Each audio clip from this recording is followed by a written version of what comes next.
Whereabouts in Montreal is Griffintown? Griffintown is just the other side of Notre Dame Street. It's just a little before Point St. Charles. Well, actually, Point St. Charles is really the continuation of Griffintown. Griffintown is just when you get out of the downtown Montreal area. You cross St. James Street, a little further on you go on to cross Notre Dame Street, much as you would cross, say, Georgia and Hastings or something like that. And then you get into a whole new world, which is rather poor, built up of, made up really that and the point of Irish immigrants. Working class neighborhood. Very much working class. I think 90% of them went to Montreal simply because that's where the boat went. And they had that much fare and no more, if you know what I mean. Right. And they had enough fare to go to Montreal, but probably not enough to go. What did your father do? Well, he did a bit of everything. Actually, by profession and calling, he was a chemist. But he did a bit of everything. He would get out of chemistry and he'd become a taxi driver, then he'd become a longshoreman, then he would get back into being a chemist. He was quite a character. Yeah. Is Irish Catholic background in working class Montreal, was it a lot of rivalry between the Irish and the French? No, not really. Montreal, when I was born and brought up there, no, there wasn't really that much rivalry, because what you would find would be areas like St. Henri, for example, which bordered the Point and Griffintown, would be essentially French. That's true, but the Point in Griffintown was essentially Irish. And really, you didn't have that much cause to be going into another area. Well, you might once in a while for a hockey game or a baseball game or something like that. So there wasn't really that much conflict between the two. One of the advantages, of course, is that both in a district like St. Henri, which is predominantly French, and a district like Griffintown and the Point, which is predominantly English, Irish, Scottish, there was sufficient influx both in St. Henri of English-speaking people, the French kids, if they wanted to learn English on the streets, as it were, and the English-speaking kids in the Point in Griffintown could, not so much Griffintown, but in the Point anyway, could learn French on the streets, because there was a sufficient leavening of French-speaking kids. So it had an advantage there. But no, I can't say there was any real animosity. Did you pick up French from the street? Oh, yeah. Well, you learn it in school as well. But you learn it as much on the street as anywhere else. What you do in school is polish the grammar. Oh, right. Learn how to speak it properly. That's right. That's right. You see, when you play with the French kids, as I did, we all did, you know, like, who cares whether the guy's name is Dubray or Gagnon or Burns or O'Connell? If he can play left wing, you want him on your club. If he's if Cracker Jack shortstop, you want him on your ball team. You couldn't care less what his name is. And so you're constantly, you know, in that situation where back and forth, they're speaking pidgin English and you're speaking pidgin French, and eventually you hone it a little bit more. And then at school, of course, they take all the defects out of it with the grammar. Right. You played hockey, of course. Yes. What position? I played center. Oh, really? Yeah, very fast and very tricky. Didn't have the weight, but I was very fast and very tricky, and I loved it. I loved hockey. I was a rink rat. Whenever I could get into the Montreal Forum, I did. You know, by hook or by crook type of thing. But no, I used to play for the school league, a school league, a church league, an industrial league, because I just loved the game. That's all. And of course, we're all outdoor rinks, and you just simply took your skates off in one shanty. That's what they were, shanties, you know. Hot stoves in them, potbelly stoves. Right. Males on one side, females on the other. And you took your skates off, stayed dressed, all but skates, and you made off to the next rink. Play another game. Play another game. Right. How far did you go in your career? No, I only went to junior. I went to junior, but I was too small. By the time I was playing junior, they were 180, 190 pounds, and they'd belt you around pretty good. And so the coaches always look at size. It's the very rare exception that makes it that does not have some degree of muscle. You know, it's a little unusual. You did you turn down a McGill scholarship to go into the service? Military service? Well, no, to travel. To travel? Yeah. In the military or just on your own? I just traveled over Europe and the British Isles, and I had the wanderlust, I guess. And yeah, I did. I traveled. And eventually settled down, believe it or not, in Great Britain. I got on with our embassy there and was in the Treasury Department of the Canadian Embassy. Treasury? Treasury. What was That's one of the few times I was ever where the money was. Your hockey knowledge helped you get a job with the BBC, I believe.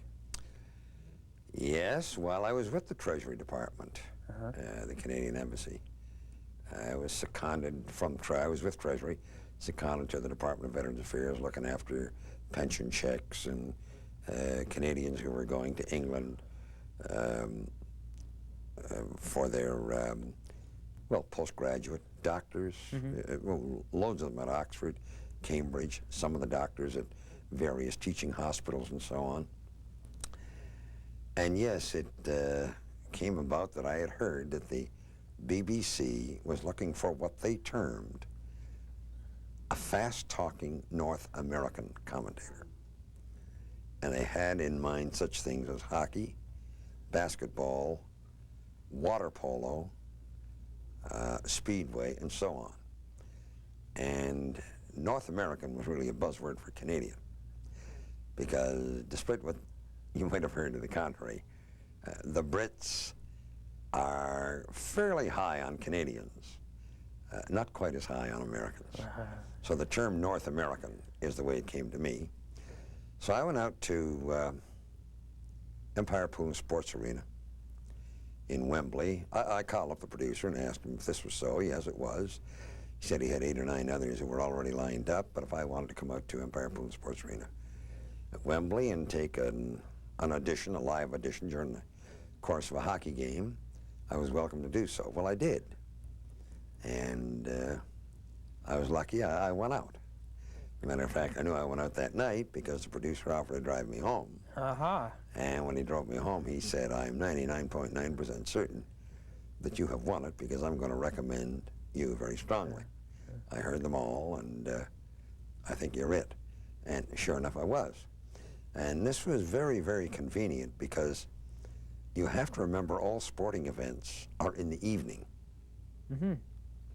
So I could continue with my job till 5 o'clock in the evening, go home, wash and change, you know, and get out to the sporting event with no problem at all.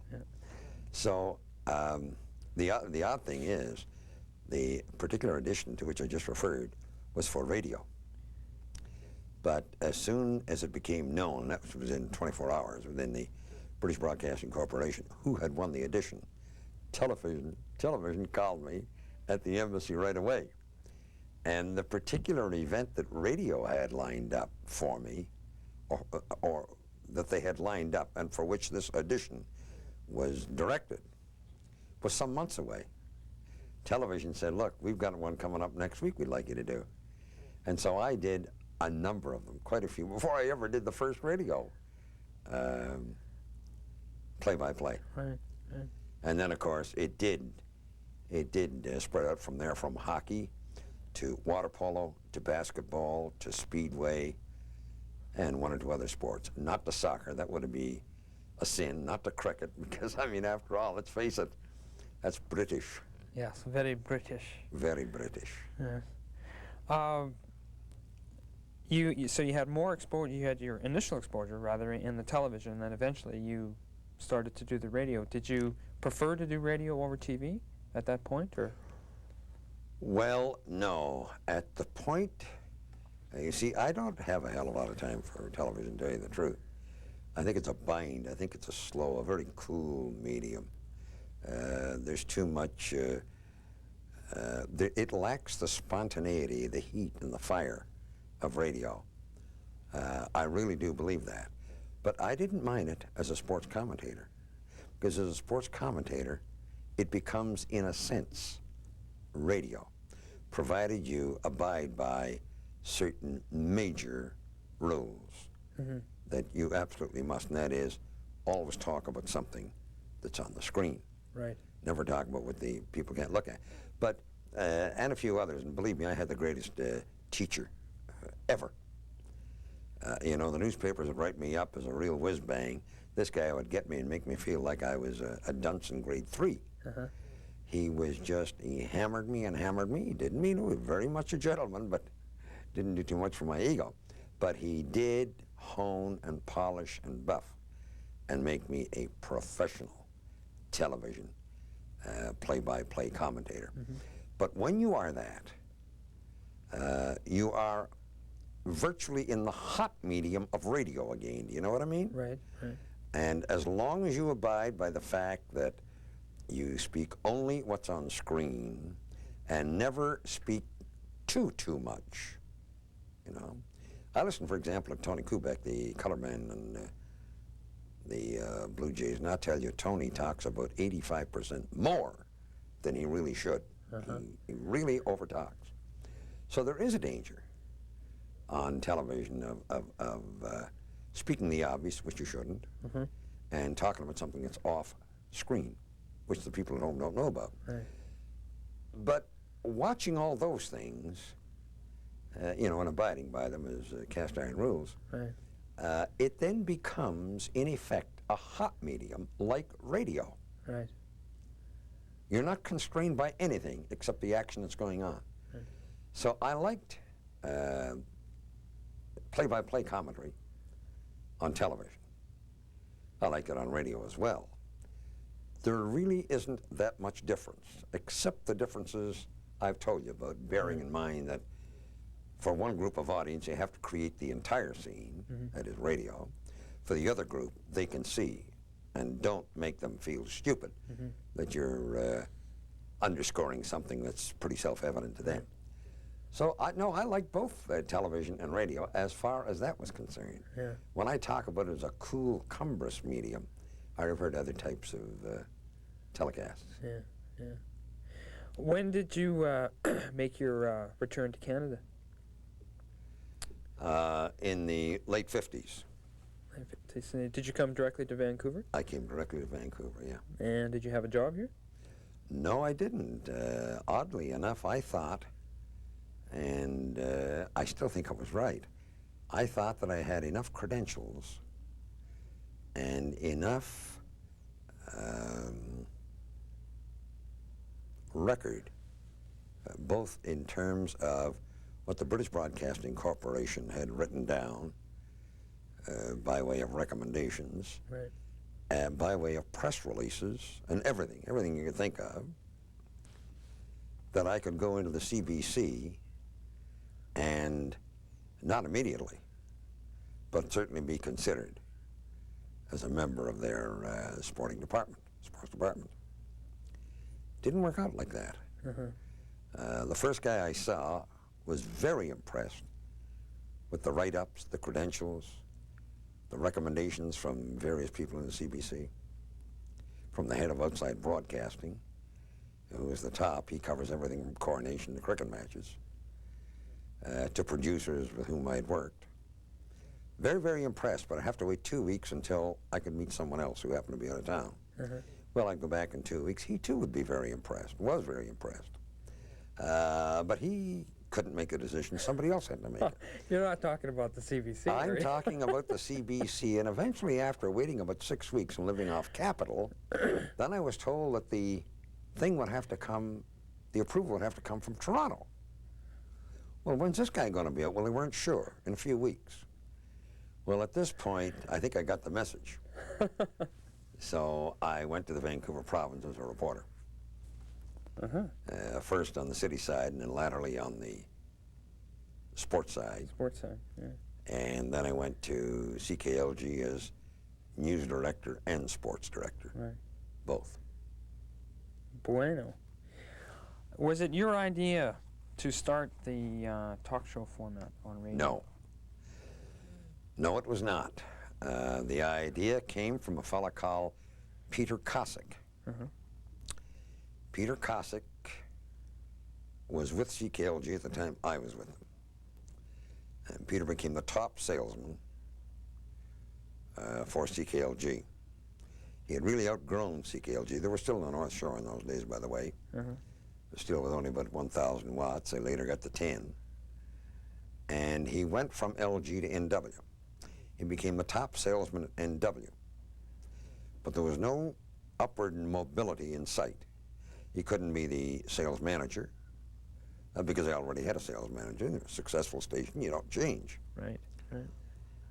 In 1963, or 62, I guess, George Chandler died. He was the owner of CJOR and had been for some, 30 years or more. He died, and he left the station, at least the majority interest, to his wife. Marie? Yeah. And she really knew nothing, and I mean absolutely nothing about radio. Her background was a social worker. So Kosick went to her and suggested he should be the general manager of the station, and he would, turn it around. And so she hired him. But OR was at that time in terrible shape, absolutely terrible shape. And this is because George died of cancer after a long and lingering illness. And so for a couple of years prior to his death, the ship was running itself. And when a ship runs itself, pretty soon it's going to hit the shoals. It's going to hit the rocks. And that's what CJOR had done. And they were just absolutely nowhere in the ratings, nowhere in income. The bank would not increase their loan or anything. Right. And so Peter had very, very little to work with. And so he called me up, I suppose about 6 months after he took over at OR. He's trying to do the impossible. He's trying to give OR a presence in the market and lift it up without any money. He had no money to advertise. He had no money to buy other people, that is, superior people from other stations. Right. In the format that was. So he called me up I remember it was a Sunday night, and he told me he wanted to meet with me. I met with him the following day, and he spelled out this open line thing. And I thought it was a very exciting concept. And I said I would do it for a while, but not on a permanent basis. So to make a long story short, in no time at all, we went open line. Right. Now, a very, very primitive open line. We had no board such as they had today. We had a 2-line phone. And when I was talking to one, the other line would ring type of thing. Right. And so after 6 weeks, I said, well, now, I told you it'd be a short time, but the show had already taken off, and the rest is history. I didn't leave. Yeah. I stayed there. But no, the person who was entitled to the credit for having brought open line radio to British Columbia is Peter Kosick. Right. So that was about 63, right? Yeah. Okay, in 65, there is a write-up, I think it was in the Vancouver Times, March 65, and it says, Hotline, which I believe is the name of your program, and Crossfire, another program, was accused of assaulting democracy, advocating lawlessness, corrupting youth, smearing professions, being grossly objectionable, weakening society, being irreverent, blasphemous, arrogant, and contributing to immorality. Who's responsible? Well, now, wait a minute. You see, that's easy to say, as you have just said it. And you said the Times said that. Right, Vancouver Is Sun. the Times quoting someone who made that statement, say, to the CRTC or to whomever? I don't know. You have to go a little deeper than that. Is it somebody you're quoting is saying that? Well, some nut. Someone who believes so much in freedom of speech he should be sent to the Soviet Union.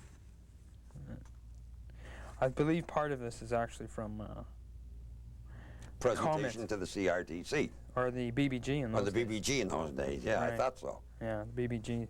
Although you did have your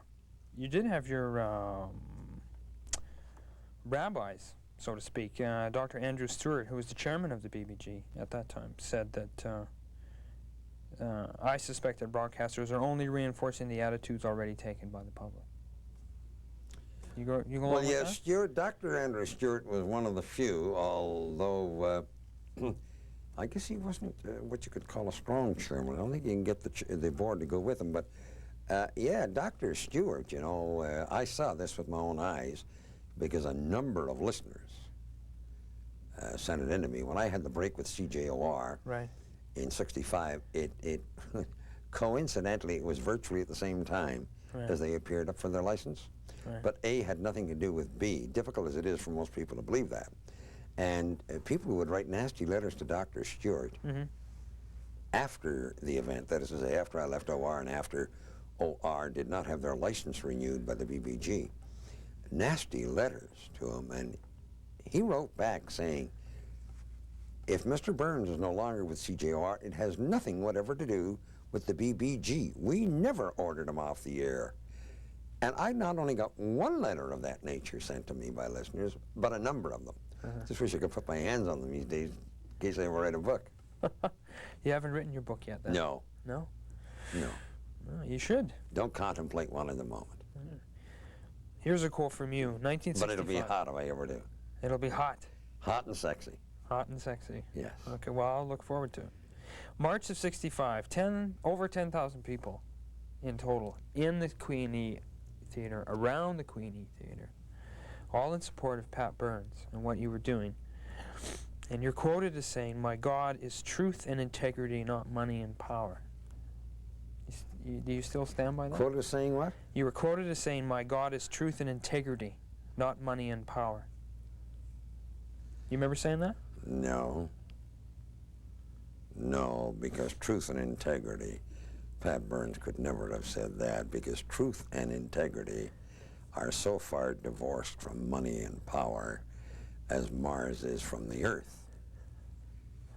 Truth and integrity comes from within. Money can be obtained in a corrupt manner. Power exercised, and usually is, in a corrupt manner. I cannot see how Pat Burns could ever have said that integrity and what? Truth. And truth equaled money and power. That's the very opposite of what I would say. What? Okay, what would you say? Well, exactly what I've told you. That you often pay the price for integrity and truth. But money and power, money all too often, is obtained in a most corrupt and devious and dishonest manner. How can you say there's any integrity? Not all money, that's true. I'm not saying all. But all too often it is. All right. And power, God bless my soul, all you have to do is just look at the last year or two. The number of politicians, federal level, provincial level, not just this province, the Atlantic Coast as well, of politicians, cabinet ministers, who are utterly and absolutely corrupt and had to be thrown out of office. Power being the equivalent of integrity? Come on. Your friend and one-time manager, station manager, Don Wall says that you dislike lawyers and most politicians. Do you have any politicians that you do like? Well, I'd be hard put to think of one. Lawyers, yeah. Lawyers, basically they're scum. If you don't believe me, just think of what Christ said about them. He hated them too. And I always remind lawyers that if I have to defend myself against this kind of thing, I'll put my hand on the Bible in a court of law that says the same thing as I say. And that's in Luke 11:46, where he says, "And he said, Woe unto you also, ye lawyers, for ye laid men with burdens grievous to be borne, and ye yourselves touch not the burdens with one of your fingers." And that's it verbatim. See? And that's what I think of them too. Now, when it comes to politicians, I am a little bit puzzled as to where you're going to get an honest politician. There must be one somewhere. But, you know, I'm like the ancient Greek philosopher with the lamp. He went around with his lamp alit, you remember? In the daytime. And they used to say to him, why do you go around with your lamp lighted in the daytime? He said, I'm looking for an honest man. And that's the way I feel about politicians.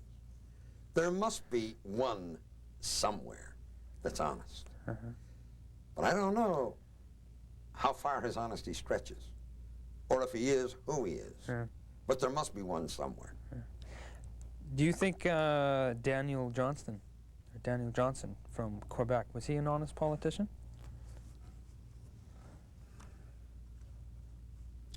Well, no. From personal experience, he wasn't honest. Johnson took a heart attack in 1968 in the summer. And he went down to the Bahamas and Bermuda, I always confuse those two, to recuperate. And he recuperated. He came back about 3 months later. And when he came back within 48 hours after a major event took place. And the major event was I had organized a march on Ottawa. It took me several weeks to organize it. I organized it on air. And we had 104 buses that we chartered. 104. We couldn't get any more. So we had 104 buses take off to Ottawa, plus I don't know how many cars, hundreds of cars, I guess, protesting what came to pass, as I could see it would come to pass. The virtual banishment of the English language, not quite, but almost, banishment of the English language in the province of Quebec. And it started with one little area, a bedroom community of Montreal, Saint-Léonard.